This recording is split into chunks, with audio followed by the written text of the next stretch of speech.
পাড়ায় চোখ রাখেন তারা অবশ্যই দেখতে পাবেন। দেখেন আওয়ামী লীগকে যতই দমানো হচ্ছে ততই আওয়ামী লীগ আসতেছে। আওয়ামী লীগ কিন্তু একটা কথা বলছে যে পাটাকেষ্টুর মতো, যারা ইন্ডিয়ার মিঠুন চক্রবর্তীর ছবিটা দেখছেন সেখানে পাটাকেষ্টু বলেছিলেন এই পাটাকেষ্টু খবর দেখে না পড়ে না খবর তৈরি করে। আওয়ামী লীগকে যতই আওয়ামী লীগের খবর সংবাদ মাধ্যমে দিতে না চেষ্টা করেন বা নিষেধ করেন, আইন করেন, প্রজ্ঞাপন জারি করেন, আপনি দেখেন আওয়ামী লীগ কিন্তু খবর দেখে না। আওয়ামী লীগ খবর এবং ইতিহাস দুইটাই সেটা দেখে না পড়ে না, আওয়ামী লীগ খবর তৈরি করে এবং ইতিহাস তৈরি করে।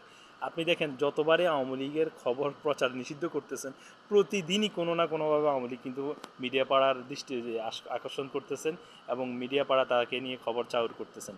এটার প্রথম আজকে ওই দিন আসলো মিছিলে পাকিস্তানের প্রধানমন্ত্রীর বক্তব্যের প্রতিবাদে। আর আজকে ওই নিউ ইয়র্কে মাহফুজের বাসভবন ঘেরাও করা হয়েছে, সেখানে উনি যেখানে অবস্থান করছেন সেটা ঘেরাও করা হয়েছে এবং খুব শীঘ্রই সেখানে চাচ্ছেন যে যারা আওয়ামী লীগের সম্মানিত সদস্যবৃন্দ আছেন তাকে সেখানে অ্যাটাক করবেন।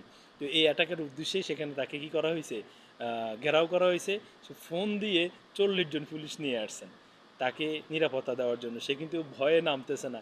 কী রে ভাই, সরকারে থাকলে সরকারে থাকলে কত ধরনের বিরোধিতা শুনতে হয়, দেখছো, দেখছেন এখন আপনারা। আর যারা আছেন সরকারে অনেক কথাই তো বিরোধিতা থাকার সময় করছিলেন। হাসিনা কিন্তু আপনাদেরকে এই টোপেই ফেলে দিয়ে গেছে যে আমি সরকারে আছি আমার বিরোধিতা করতেছ, দেখো বিরোধিতা কত সহজ, আর সরকারে থাকি সরকার পরিচালনা করাটা কত কঠিন, তার চেয়ে কঠিন। এবার দেখো তোমরা এবার সরকারে থাকো, আমরা বিরোধিতা করি, দেখো আমাদেরকে কীভাবে আটকাইতে পারো কিনা। তো আজ এ পর্যন্তই, ধন্যবাদ সবাইকে, আসসালামু আলাইকুম।